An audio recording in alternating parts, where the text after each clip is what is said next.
Germany से राहुल गांधी का BJP पर हमला। जर्मनी दौरे पर राहुल गांधी रहे और नेता प्रतिपक्ष राहुल गांधी ने इस दौरान भारतीय जनता पार्टी पर जमकर हमला किया। भारत में निष्पक्ष चुनाव नहीं हो रहा, ये कहा गया। राहुल गांधी ने देश की एजेंसियों पर भी सवाल खड़े किए। भारत में लोकतंत्र पर हो रहा है हमला। भारत में संस्थाओं का दुरुपयोग हो रहा है। संस्थाओं पर बीजेपी के कब्जे के खिलाफ लड़ाई लड़ रहे हैं। महाराष्ट्र के चुनावों में गड़बड़ी का आरोप भी लगाया।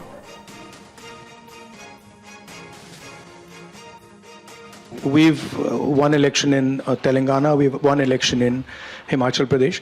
We've been raising issues as far as the fairness of elections in India is concerned. I've done press conferences where we have clearly shown, without shadow of a doubt, that we won the Haryana election. That we actually don't feel that the Maharashtra election was fair. There is a full-scale assault taking place on the institutional framework of our country. We asked direct questions to the Election Commission. I mean, I don't know if you've seen that press conference. Brazilian woman is voting in Haryana. I mean, is on the voting list 22 times in Haryana. One woman is voting 200 times in one polling booth. And when we are asking these questions to the Election Commission, we're not getting a response. So that's one aspect of it, that we fundamentally believe that there is a problem with the electoral machinery in India. तो नेता प्रतिपक्ष राहुल गांधी ने इस दौरान क्या आरोप लगाए और क्या कहा, आपको सुनवा रहे थे। कुमार विक्रांत हमारे संवाददाता हमें ज्वाइन कर चुके हैं।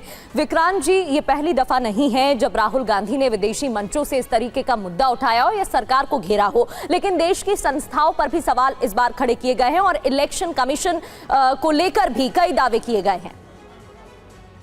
ये देखिए, इंडियन डायस्पोरा के साथ राहुल गांधी की ये जर्मनी में बर्लिन में मुलाकात थी और वहाँ लोग राहुल गांधी से सवाल पूछ रहे थे और जब सवाल राहुल गांधी से इस बारे में पूछे गए तो राहुल गांधी ने तमाम ये मामले उठाए। उन्होंने ये भी कहा कि जो हमारा जो उत्पादकता है वो डिक्लाइन पर है, जो हम मैन्युफैक्चरिंग है वो डिक्लाइन पर चली गई है, आंकड़े कुछ भी कहें। इसके अलावा उन्होंने वोट चोरी का मामला हो, संवैधानिक संस्थाओं का मामला हो या लोकतंत्र का मामला हो, जो तमाम मामले राहुल गांधी लगातार उठाते रहे हैं, वो जब उनसे सवाल पूछे गए इस बारे में तो लगातार राहुल गांधी ने जवाब दिए। निश्चित तौर पर अब भारतीय जनता पार्टी एक बार फिर ये कहेगी कि राहुल गांधी ने विदेश जाकर इस तरह की बातें की हैं तो ये एक विवाद का मुद्दा बनना तय है। ठीक है, बहुत बहुत शुक्रिया आपका।